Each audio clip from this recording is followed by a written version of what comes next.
Most people don't realize that one of the greatest killers, I actually label it as one, is hidden. It's taking each other for granted. I'm Paul Friedman. I founded the Marriage Foundation, and we're going to discuss how this happens, why it happens, and what you could do about it. Then I'm going to give you a technique at the end of this video, and then at the end of the video, I'm going to give you some next steps that should really help you. So the first thing we're going to do is talk about the killers of marriage. Because when I wrote my first books, I identified 3 killers. And the number 1 killer I labeled overfamiliarity. And overfamiliarity is basically synonymous with taking your spouse for granted. You know, all I can say about this that really covers it all is that it's human nature. But what else I can say about this is that it destroys every single marriage. How does it happen? When you first meet each other, you totally fall in love. You know, this is the one. This is my soulmate. I'm going to spend the rest of my life with them. You do special little things for them. You think about them all the time. You think about them in the most beautiful way. And you show each other these feelings that you have of love, of happiness, that you found each other. And what happens is over time, the mind is very tricky. It's like a two-edged sword. Now, we have minds. There's no question about it. It was C.S. Lewis who said, we are not the mind, we are a soul, and we have a mind. And this is accurate. We have a mind, and we're supposed to utilize it. It is used for many things. It's used for calculating. It's used for screening, isn't it? It's used for evaluating. It's used for many things. But what happens is we sort of turn our lives over to it. And because it's really driven in a way by what is known as self-preservation, the drive to survive. So what it's always doing is it's on the lookout for trouble, for problems. That's what it does. That's its job. But what happens is if we forget to maintain our control over the mind, pretty soon it's looking for trouble in all the wrong places. And what I mean by that is in your soulmate. Your soulmate is imperfect. You are imperfect. All of us are flawed. However, that doesn't mean that we have to focus on those flaws. That means that we have to use our heart and we have to look beyond each other's flaws and focus on who they are. You know, there's 2 parts to this, really. One part is learning how to manage your mind by cleansing it of all the negativity, thoughts, and feelings you have about your spouse. And let's be honest, you have many. Now, you may not voice them all, but in your back of your head, like if you're a man, you're going, oh my God, she's always blah, blah, blah. And if you're the wife, you're going, why does he have to treat me like this? And you learn to forget that love, that all-important love. We want a perfect marriage. We want an ideal marriage. Why? Because of why we even got together in the first place. We fell in love, and we knew that that love brings joy, brings happiness. And we don't get taught this very valuable tidbit, but it is the number 1 craving of all human beings, is to have happiness. It is. Now, most of us, because we're not taught, we're taught to avoid that which brings pain, right? Avoid suffering. That's not good enough. We should be striving for happiness, but we're not taught that. It's no one's fault. It's just where we are as an evolutionary stage in our evolution as a big community. I'm not saying that evolution is the thing. I actually believe in God and creation and all. But what I'm saying is society evolves in its thinking, doesn't it? And its thinking right now does not tell us that we should be doing everything we can for happiness. It teaches us to some degree how to avoid pain. But marriage is the perfect environment within which we can live not only without pain, but with tremendous joy. This is what I discovered. Let me give you technique now, okay? I'm going to give you actually 2 techniques, because what I want you to do is I want you to realize for yourself that you don't have to focus. You don't have to watch out for the negatives. You could retrain your mind to look out for the positives. So what I'm going to do, most of us suffer from tension from time to time, anxiety, and even some people fall into the throes of depression. So this particular technique is used to overcome that. We have a heart. We don't realize spiritually the heart is not just a physical pump in our bodies. It's so much more. So here's what you do. You take your right hand and you pull it across your chest and you go, I am love. I am peace. And then you throw away the anxiety and the painful thoughts. I am love. I am peace.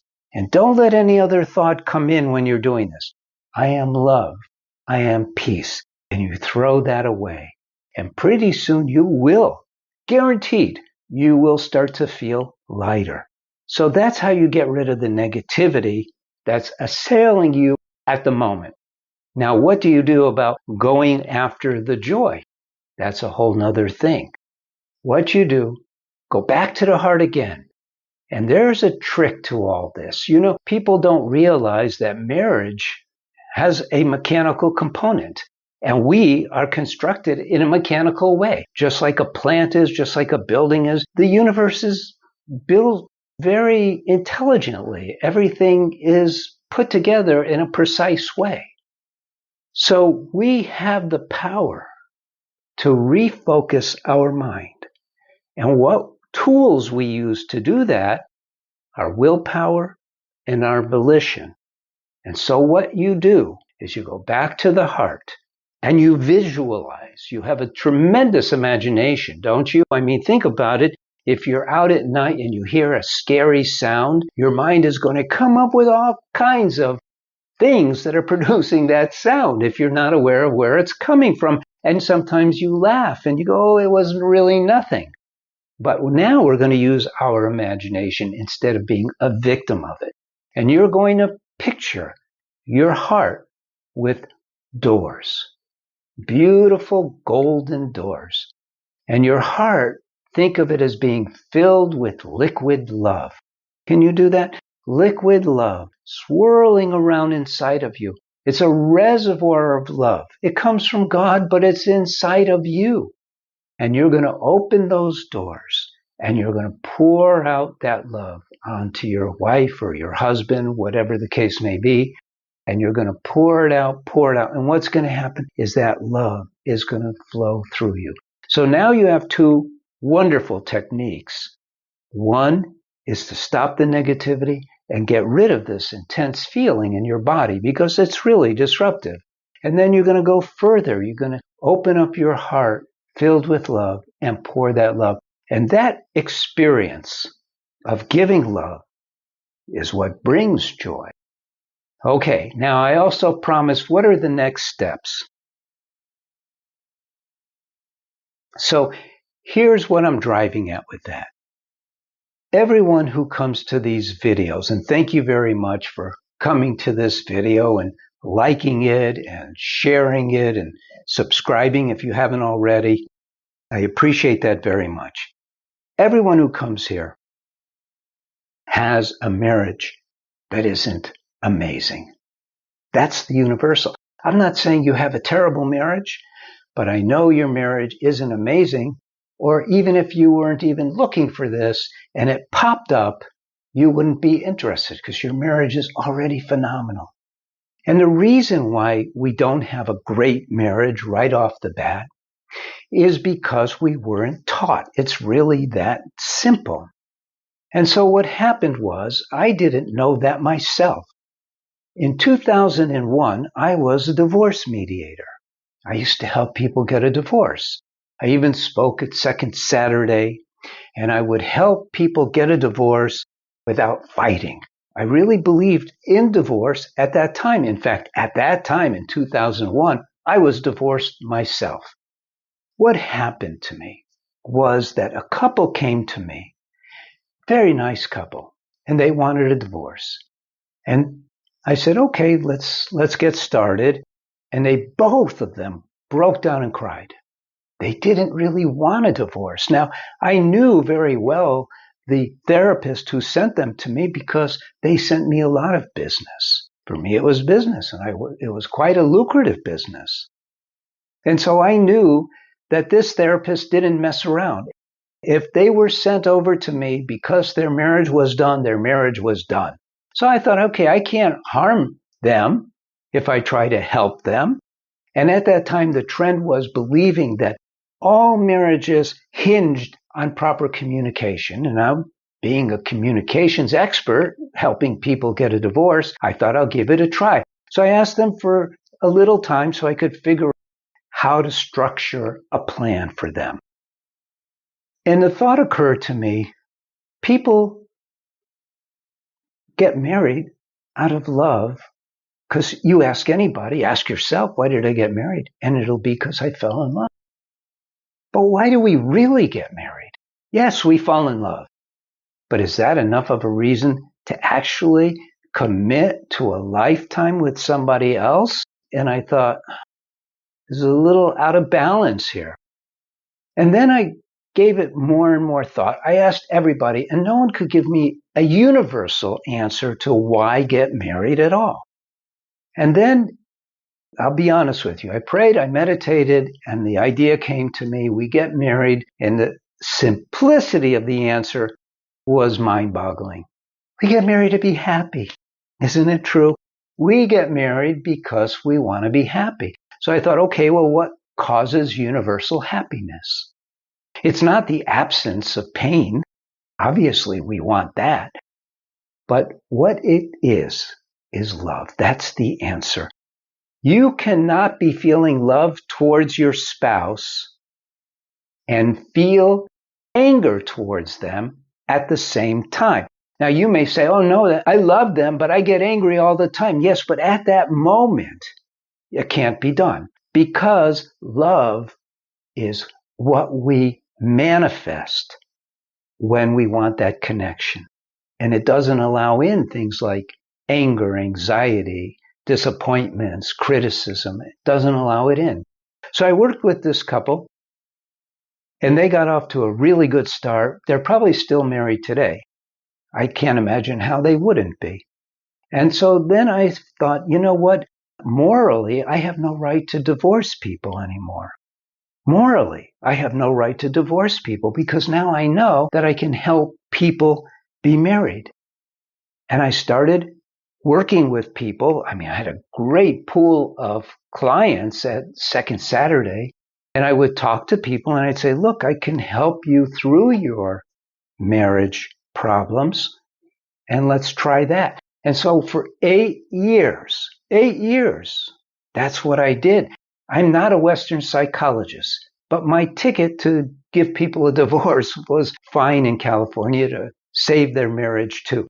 And so what happened was I worked with these people and I started accumulating this incredible knowledge base. It's phenomenal, the things that I learned. Then, 8 years later, I wrote 2 books in fairly rapid succession, Lessons for Happy Marriage, and then Breaking the Cycle. And I started training marriage counselors, the ones who used to send me the clients that they thought their marriage was over, started sending me clients, but this time for me to save their marriage. It was amazing. And you might say, wow, this guy really thinks a lot of himself. No, I don't. I think a lot of what I discovered. I discovered what it takes. And so then we put together, and I say we because I had the help from a family friend who's an IT expert, put together online courses. And part of what I learned was an individual is the one who saves the marriage. It's never the two, never the two. Now, I say 95% of the time because I never believe in saying never. So I say 95% of the time. And you could ask any marriage counselor whether this is true or not, and they will all confirm that it is. When a couple goes in, only one of them is really serious. And I'm not talking about they talk sincerely or they act like they really want this, but only one of them.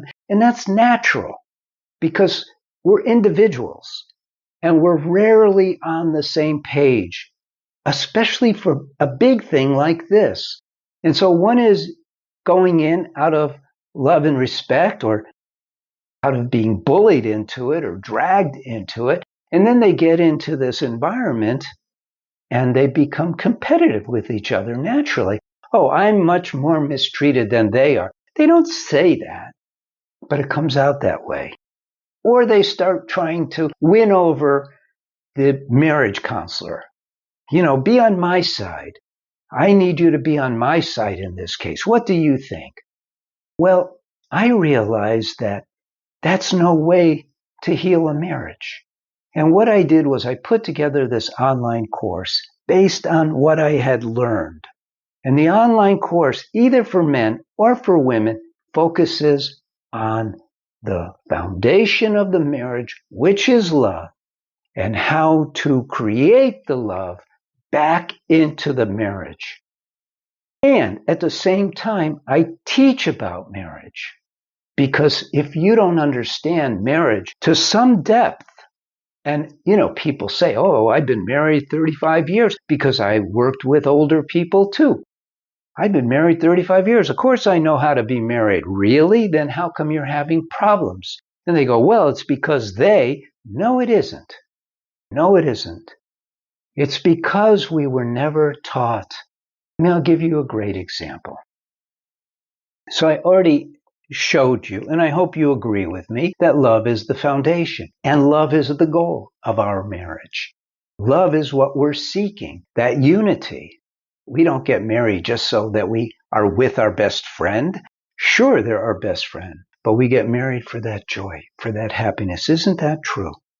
Now, what else I discovered is that there are things that undermine your marriage, and there are things that build your marriage. And there's no need to do the things that undermine, but we're never taught this. So I'll give you a quick example. The 3 C's: criticism, complaining, condemnation. These are underminers, and they're never necessary. People say, yeah, but what if? Well, it's okay. You don't have to go there. You really don't. So, long story short, take the course.